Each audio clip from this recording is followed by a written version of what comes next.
I like it when you lie to me. I let you keep your privacy. I wanted to talk about trauma. I never really knew what trauma was when I was growing up. One fun fact about me is I didn't know what stress even was until I was like 18. As in, I felt stress before, but I couldn't put a label on it. Like, I couldn't identify stress as stress until I was like 18. So that goes to show how little I ever was taught about this type of stuff. I never knew what trauma was ever, even though like I might have gone through some, even though people around me might have gone through some in front of me. I still never could precisely put a pin on it and be like, that's trauma right there. So now that I've grown and I've learned, I have understood the ways that it can impact your brain, right? All the ways you might think trauma can affect you are probably negative, which makes a lot of sense. That's where I would instantly jump to as well, right? Trauma comes off as a negative word, and most of what it's ever done to people is pretty negative, you know? It kind of scares you from certain things. It makes you worried about certain things. It makes you label certain groups as things. You know what I mean? I think trauma might be the cause for a lot of discourse that goes on and whatnot. But let's talk about some ways you can actually use trauma as a tool and as a new weapon, even, right?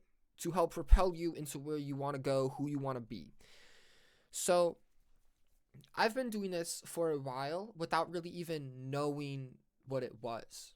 Um, for an example, I remember stuff better when I'm in a very uncomfortable situation, right? That's trauma.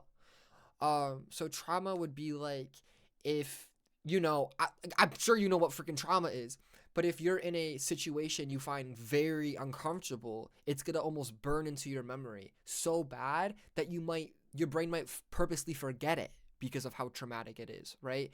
So obviously you don't want to like traumatize yourself that bad, but you can use this force to your advantage. And I'm going to tell you how, right? When I was saying that I remember things better, what I'm talking about is I retain important information so much more accurately if I receive the information and process it in a state of uncomfortability. So, one of my favorite times of the year is winter, okay? When I really think about it, I hate winter. I hate so much about, especially right now, it's snowing, right? I don't like that. But winter is always like a lock-in season, bro. I get so much more done in winter. It's obviously not like as fun. It's more like type of vibe where summer's all like hee hee hee hee, but winter's like lock-in season, basically. And an example of that is if I am like reading something that I just don't feel like I'm grasping what it's saying, I will go out and force myself to be extremely uncomfortable in the cold and then read this information. And it helps me. It genuinely helps me. I've been doing this for years now, right? Back in 2023 was one of my favorite times because that's when I would write songs like every single day, right? 2024, I made songs every single day, but I didn't really write them every day. I mean, I basically did, but it wasn't like on purpose. 2023 was the first time where I was really discovering how much I like loved writing. And I got bored of doing it at home, bro, right? So when other people say I'm bored, it basically means they don't know what to do with their life.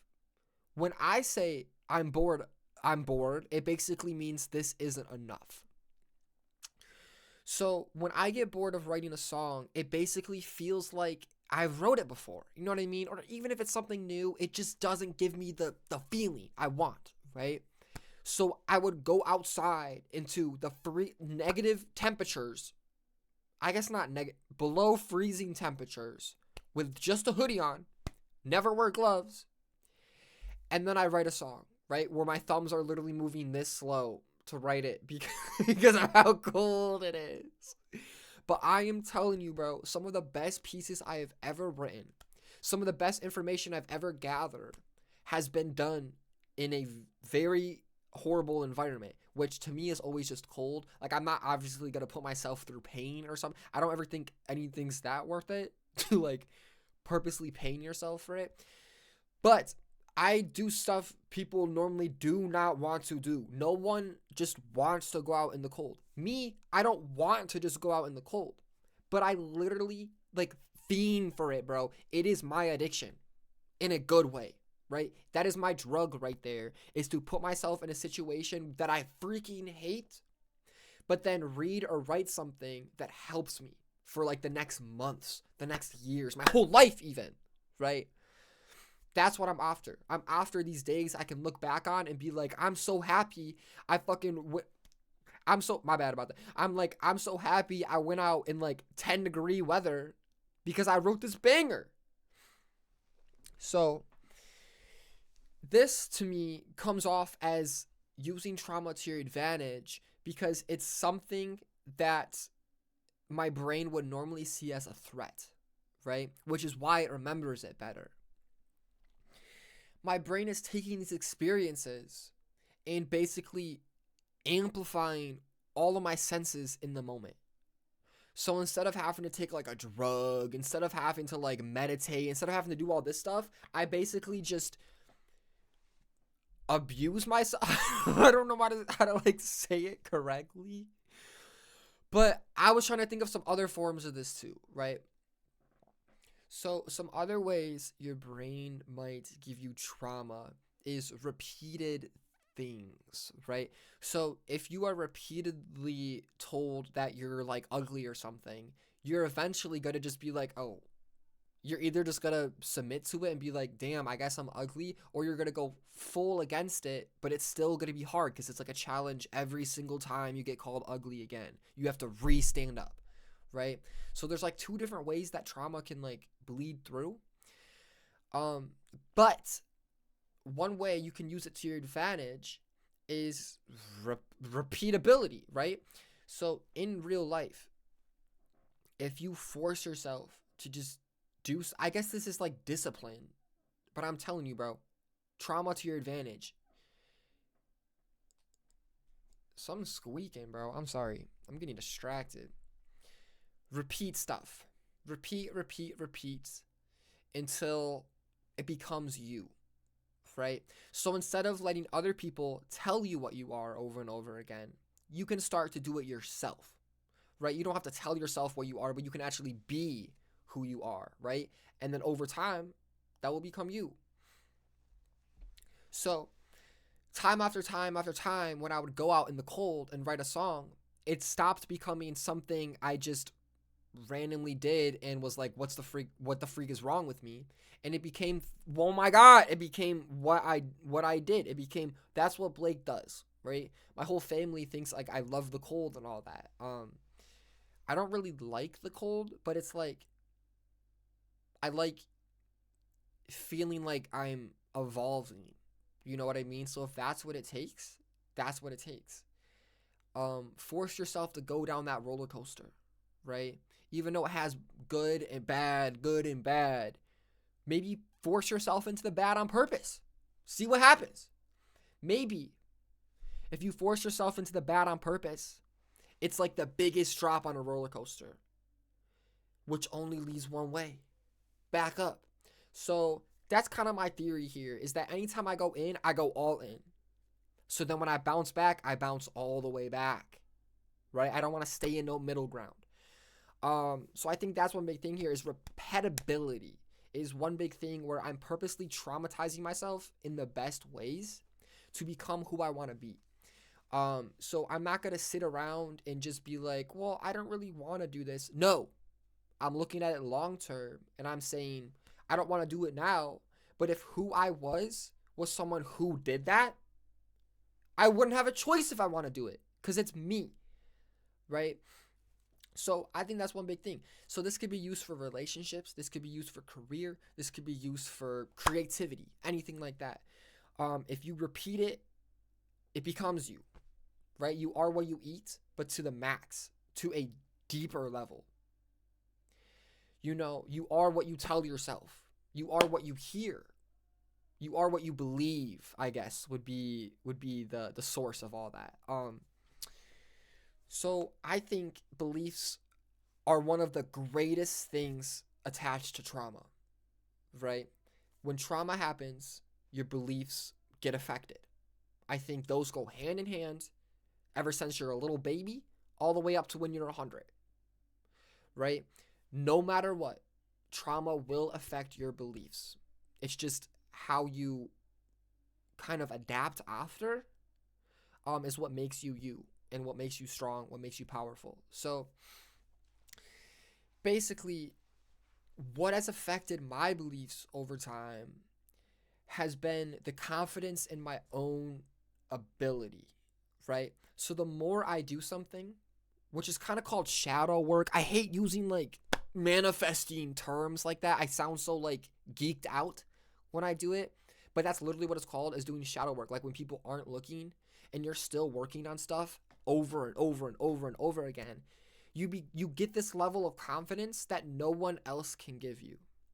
So if you ever find yourself like seeking external motivation, right? Maybe I need these shoes to feel cool. Maybe I need this one person to tell me they love me to feel happy. Maybe all this stuff, right? I go through that all the time.